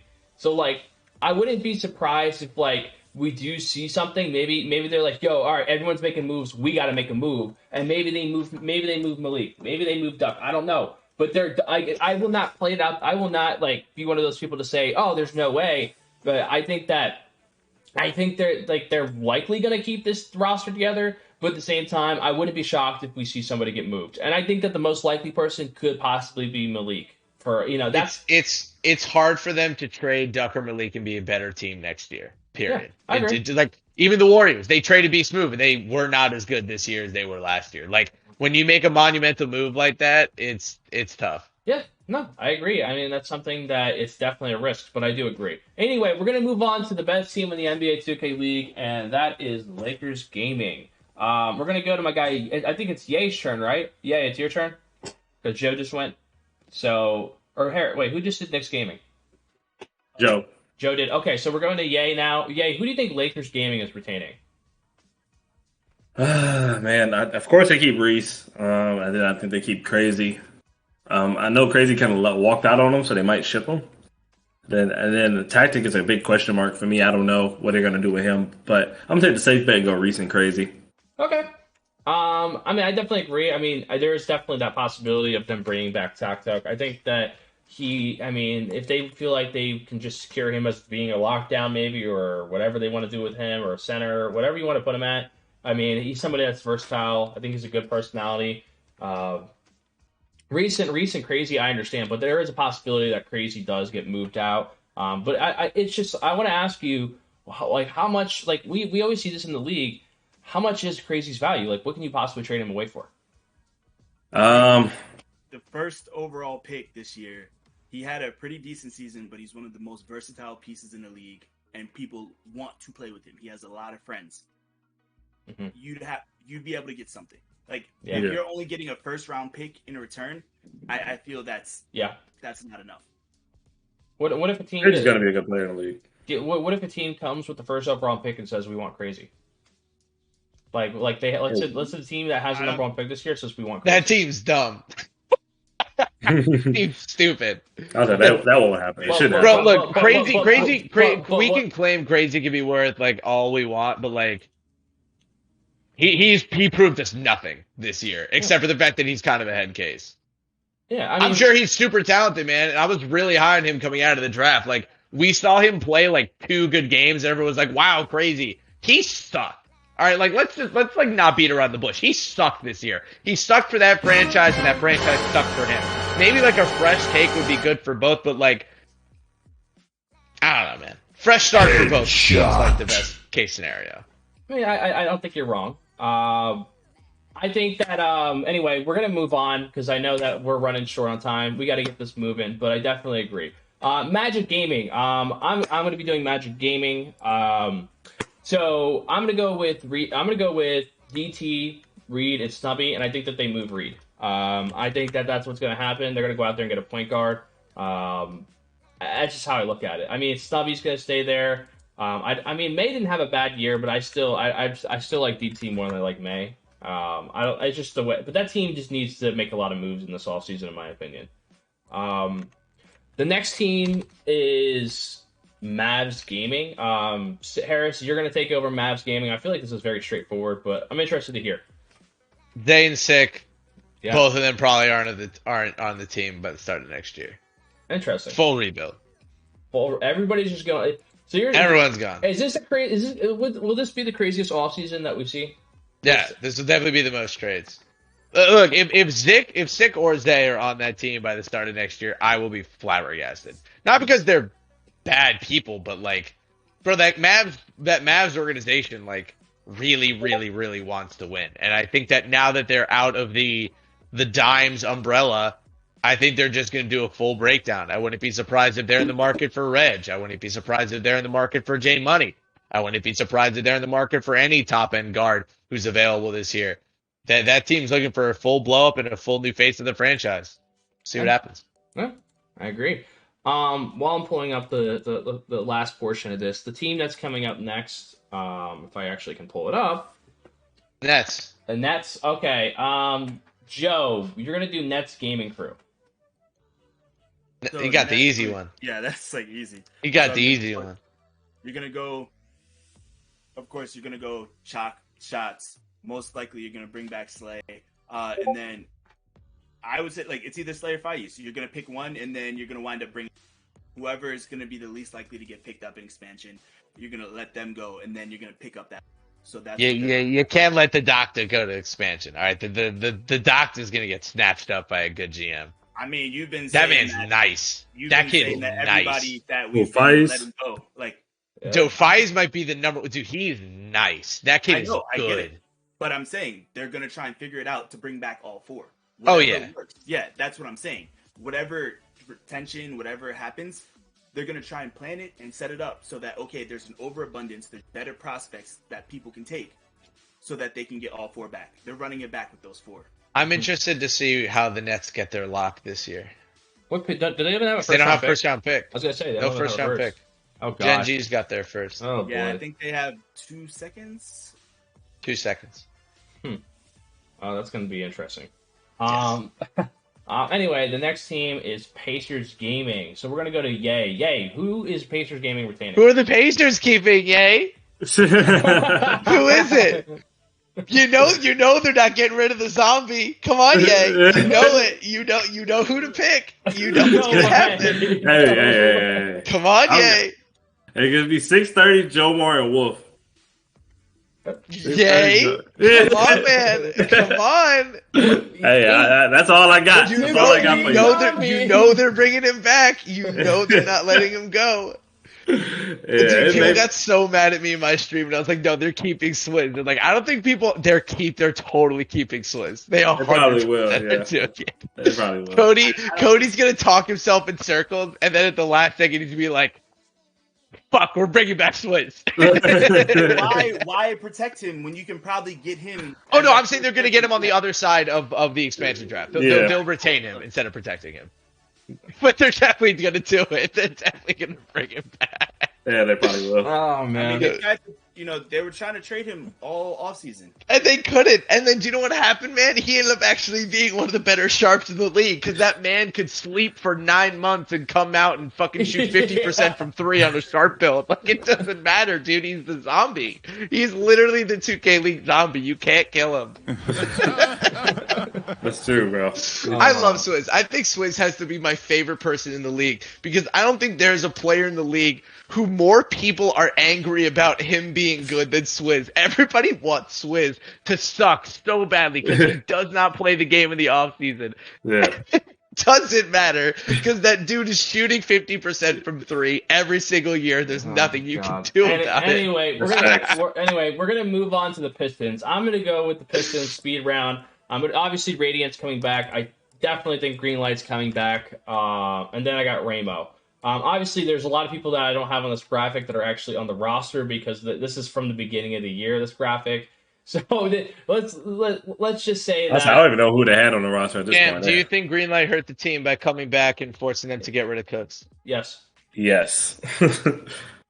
Yes. They should have kept Cooks. I mean, but they didn't know he was gonna suck. Yeah, it's not the fact that like Greenlight played bad, like whether like how Greenlight played, because Radiant didn't pass the ball. Like that's number one. Like Radiant wasn't passing the ball in that entire series, but the biggest thing is like the biggest thing. Did he have like 18 assists in one of those games? Yeah, but they weren't like he was missing a lot of passes. There's a difference between like having assists and missing a lot of your passes that are open and literally going up with the ball on 4 people.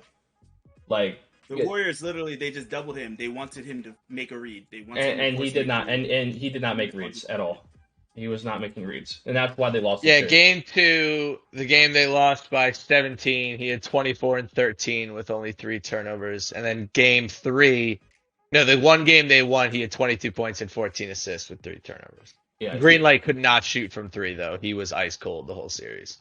Yeah, I mean that's part of their game plan probably, but either way. I mean, I just think that bringing in a player that hasn't played, for weeks, it just messes up your mojo. Like you've been consistently good with this lineup, and you just switch it up at like that. Can we get Ramo a real lock? Damn. Like Pex was fine, but like, let's get that man. Let's get that man like Trap. Let's get that man somebody like that's like real like top end player kind of shit. Should be interesting. Who joined the Discord? Who's Isaiah? Zaya. Oh, I do not know who that is. Hold up. Yep, get him out. What's up? I don't even know. I love how you just came in here and muted himself. I can't even move him. I can't. He's inevitable. You can't stop him. I kicked him. All right. Okay. No, lock is man. Champ, if y'all get green rooms, bro. Listen, I don't even know how to lock it. I'm not gonna lie to you guys. That's the Joe thing. Joe knows how to do that stuff. Anyway, Raptors Uprising. We're gonna move on. Harris, you got Raptors Uprising. Oh, I get the Raptors. Oh God. Dimes Kenny type. Maybe Timely on the back end. Probably Timely on the back end. Why not? Why? See, this is where I still don't understand. No Cook. No, Timely on the back end after expansion. Yeah, but why not? He'll be there fourth. They'll give up a second. You don't think someone could take him in expansion? Nah. Not with the other locks. Not with the other wings that are going to be in the draft.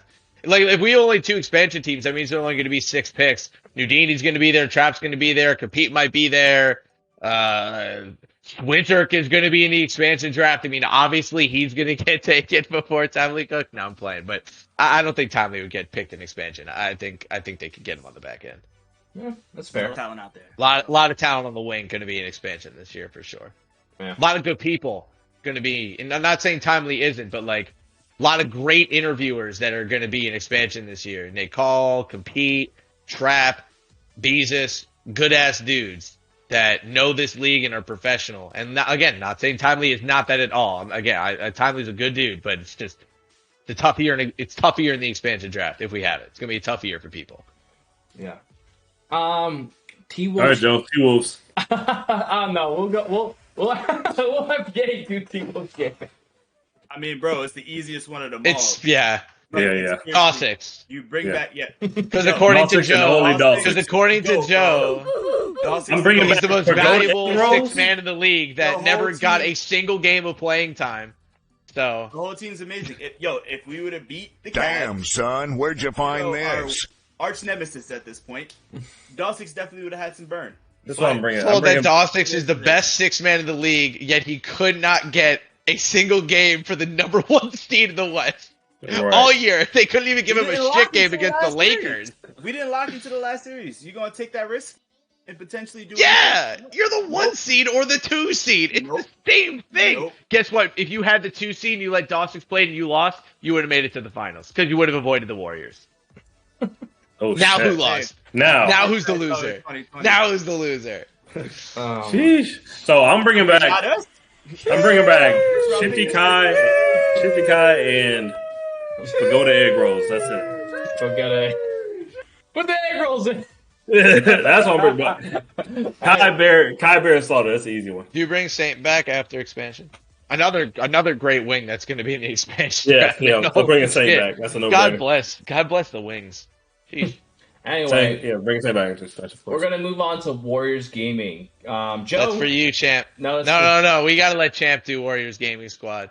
What? Express his unbelievable hatred of Antoine. What? What does that mean? I want to do the Wizards. Are they retaining Antoine, No. Champ? All right, No? all right. You want to do the Wizards? I'll do that. I'll take the Warriors. Let me just shoot out this tweet real quick, and then I got you. Let me troll him, Joe. Come on. You're taking the Bro, fun out of overtime that has already gone 34 minutes overtime. Oh, I knew it was going to do this. Bro, Even with the it's ticker. a 2K stream, bro. What the hell you think this It's is? actually doing pretty well, though. Either way, we're still going pretty fast. We could have been a lot longer with these topics. Okay, guys? All right. It's the first episode. God damn it. All right. Listen, get off Twitter. Let's do this, okay? Let's do this. All right, so We're in the overtime now. we can all do Triple overtime. Wizards together. He said triple overtime. Yo, please don't say My triple stamina overtime. bar is blinking. I still have That's my- nightmares, bro. I still have nightmares. Triple overtime. Still triggered. Happy birthday, Fab. I hate you, but happy birthday. He's an Anyway, old head now. let's do Warriors Gaming, Joe. I mean, I already basically did it for you, but tell me Warriors Gaming. There it is. I mean, you have Kina, you have Gradient. You're gonna bring back the guy you drafted at number 3. Yep, and KS after, if he's there. Yep. And not Antoine, all right, Harris? Not Antoine. All right? Chaos might get picked in expansion. I Yeah. can see Antoine getting picked in expansion too. Shit, I can see Maddie getting picked in expansion. Yeah, You never Maddie, know what the hell's maybe. gonna happen. Maybe. But That is a super honestly, gem, for sure. Chaos, another one of those wings, man. Really great stats, really good team, really good interview. Those are the guys that usually get plucked in expansion. I think the Warriors are going to lose out on their power forward.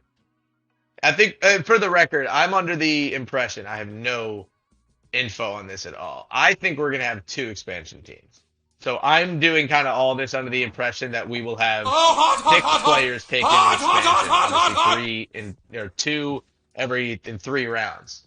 So We'll there see. aren't a lot of point guards available. There aren't really any starting centers that are available in expansion since we've gone through it. Well, I So mean, the only guys that are yeah. available are like the really good locks and power forwards. Yeah, that's fair. So, last team of Or the J night. Money. Last team of the night. Wizards DG. We can do this we'll do it as a team. We'll do it together. Okay? We all agree that obviously with the situation going on, there's a possibility that Jack might be retiring, but who knows? We'll see, but we know probably he's coming back, right? That's Captain Jack. There's no way he would not come back, right? See? Yeah, No, okay. sure. I was waiting for a response. You trying to- But all right. Anyway, Bro, that's the wrong group debate. Come on. Anyway, the next person is probably going to be Dave Fry, right? It would probably. I mean, that is just pretty obvious, and then it would be Justin. I mean, I don't think. I don't think that this. We team, sure? Yes. I am a. They didn't do that last time. Yeah, they learned their goddamn lesson. Okay, they saw. Did they? Did Those are expensive teams. Did they? Yeah, they won it. They went back to back though. So shit. I mean, if JVM leaves, that makes it easy on them. But Look, man, I think Awkward's the best lock in the league, but like, even if JVM leaves, they should just like It's bring him back Nudini. anyway to trade. I don't know, man. We'll see. Oh. I'd obviously keep that's Awkward gonna over be rough. Nudini, but like, I do not put it past that franchise to just bring back Nini again. I really don't. Yo, I'm just thinking like it really will be a struggle and a rebuild for them because now they have to look if Jack hypothetically winds up retiring. You have to look for your starting point guard. with the 25th last pick. of the first round Yeah. at that point. It's going to be very difficult. I mean, P-Cross, Chris, like those guys, they can do their scouting. They'll do things. They're probably going to wind up doing a trade or something, bring somebody over, stay competitive while that championship window's there. JBM, But- B Rich, and Dini getting retained. Come on, Complex. Yeah, I don't think, like, maybe they bring him back on the back end if they really want to, be rich, but because honestly, I think they're going to have to wind up redrafting B Rich high because I think B Rich's value has skyrocketed compared to last year. But Can B Rich go on yeah. expansion? Oh wait, no, it'd probably be Dini. It would be Dini, and they can't take Yeah. Rich. All right, makes sense. But anyway, guys, this is all the teams that we did all the retainment. But I need to ask you guys one last question before we get off. Who do you guys think are the top expansion picks at this point? We said Nudini. We talked about who else did we say? There was a possibility that maybe. I think it's the three from the last three teams we have. I think it's Dini, Chaos, and Saint. I think those are your top three. Is Lottie one of them? you still have Lottie, Again, you have maybe Trap or Crown. one of those two are going.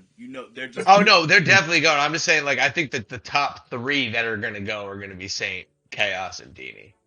And then I think Crown will probably end up getting picked at some point, or Trap. I think Trap. If Trap goes to the expansion, I think he's gone. I think with Crown at least. What it's about possibly like a what about 25. one of the Blazers players, like or any of them? Like if Goofy's out Oh. there, I definitely think whoever those top four are between they're not. I don't think they're gonna let Bash go for nothing. That'd be crazy, No, especially never, in this no point way. guard needy thing. Between Bread, between Randoms, between Goofy, one of them will be picked up in expansion. Whoever they decide to let go. yeah, I agree. I mean, it's definitely gonna be tough. Other than that, I mean, I don't think any other team has anything that's like. It's gonna be a pretty good expansion, actually. If you look at it right, like it's actually There's abundance of talent. there's a large abundance of talent in this expansion. But And I haven't heard Champ talk about his boy Cooks at all stream long. And you have Cooks and Idris, people who are still listen, Joe, don't talk so loud, okay? Anyway, public knowledge. yes, but we still don't need to talk about it, okay? All right. Anyway, listen, guys. Champ's got an expansion team confirmed, guys. Y'all hear that right here on the ESGN stream. God, I can't. I hate. I don't hate believe that. it. No, yeah. I don't believe we'll have an expansion team until it is announced at NBA2KLeague on Twitter. This is the only time any expansion rumors freaking matter. I'm so tired. I'm so tired of hearing the same fucking 4 teams are joining for the past 3 fucking years and none of them have joined. Like, nobody knows shit until it's announced. That's the rule on expansion for the rest of the league's existence. I agree. I had people in my DMs being like, "Yeah, man, this NBA team is joining." No, they're not. Like, they're not. Stop it. Get some help. You really just quoted an NBA Twitch cast I did. hit here? All right. Stop it. Get some help. Anyway, guys, listen, we've run into overtime, triple overtime to be exact. I know Ye is sitting over here. He's about to kick my ass, but we're about to end this stream, guys. I appreciate you guys. I really think that this has been an awesome first episode of Overtime. There definitely will be weekly episodes every week at 9 p.m. Eastern Time. Please make sure you guys put those notifications on so you know when we go live. I appreciate Harris. I appreciate Joe. I appreciate Ye. All these guys I know will be doing some crazy stuff for the offseason. I can't wait for the mock drafts and all the other content that's going to go on in this offseason. But I appreciate you guys, and thank you for watching episode 1 of ESGN Overtime.